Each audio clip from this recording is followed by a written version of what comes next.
go out on a limb here and say we all have that one room in the house no one wants to go in. You know, the one where all the boxes and the old gadgets and the papers and the random pieces of furniture pile up.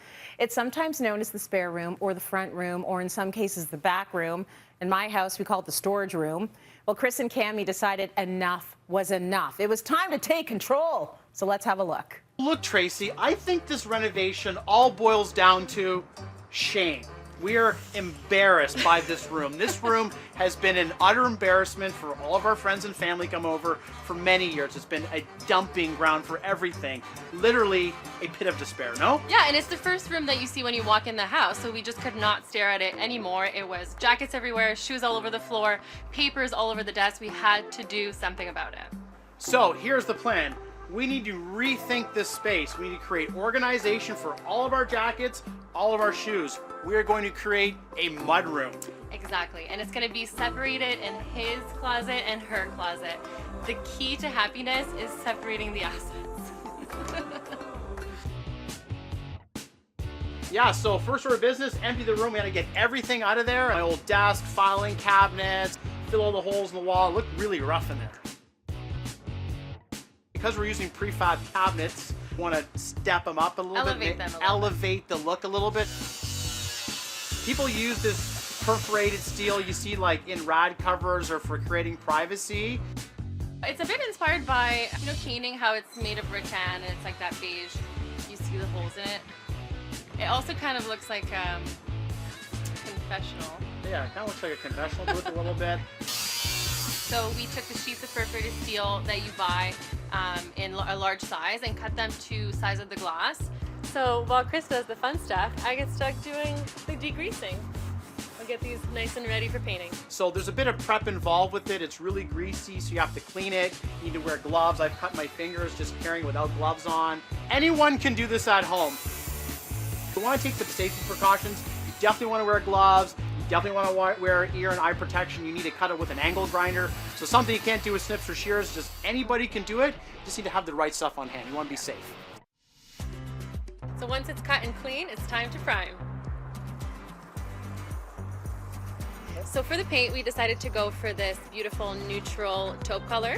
It reminds me of a soft cashmere jacket, and I just think it's going to work perfectly for the mudroom. Okay, here comes the fun part. Now that we've cut our steel, we have our wood cut. Doors are prepped. Here's our inlay. Beautiful. Okay, looks really good. Here's our little battens to hold these in. I can't stress enough to dry fit all your pieces before gluing it up, because once the glue sets, there's no turning back. Looks really good, babe. Thanks, babe. I'm a good little designer. Hey, Chris. Hey, Cami. It's always good to see you both. Those wardrobes look Tracy. luscious. Hello. I love that color. Those neutral tones are so hot right now. So tell us what you did. I'm so happy you love that color, because this is one of the only colors that we could agree on. We both love a neutral, and this one is so perfect. It reminds me of just like a soft and warm cashmere jacket. Oh my gosh, yes. I love the idea of that. Now, I have to be honest with you guys. Cutting that metal seemed a bit beyond my personal DIY scope. Like, let's talk a little bit about that.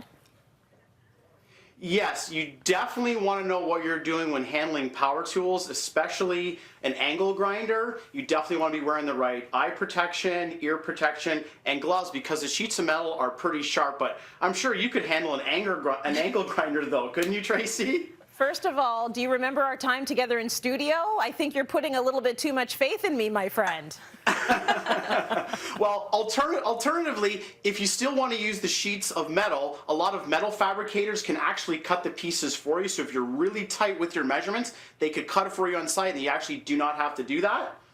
As another alternative, I would suggest, if you want to just forego the metal altogether, you can use something else like rattan or caning material, which is often used for antique chairs, and it would look something like this, and you'll still get that textured perforated look, and it'll be way easier for you to cut. Oh, see, I love that you have options for those of us that are a little bit DIY challenged. Oh, So that's sounding definitely a little bit more reasonable. More importantly, I want to see the finished product. So show us the whole room, please.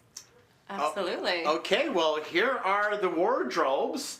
First off, I think what really elevated the look was that we added crown molding to the tops of these stock cabinets. And this is where we store all of our shoes and mittens and things like that. We just wanted to keep it hidden and not just have it behind glass.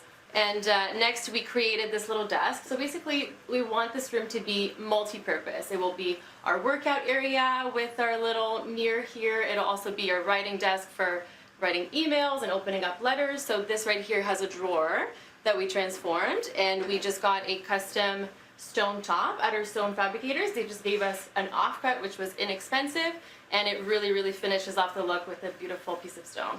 Then I got a little bit of clear pine. I created this kind of shaker front on the front of this drawer to be consistent with all the cabinets here, kind of same width and overall textures. Mm-hmm.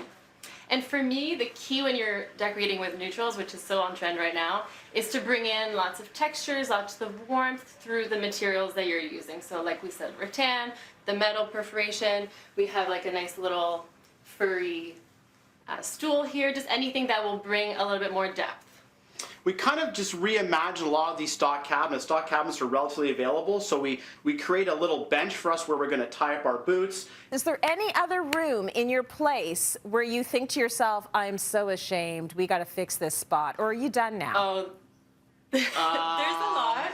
There's also our pantry, which is kind of where we keep all of the brooms, all of some of the cans that don't fit in the other pantry. So everything is separated. So maybe that's the next segment we'll do for you. Thank you so much for the tips. Beautiful space, reorganization and renovation. Thank you, Chris and Cami.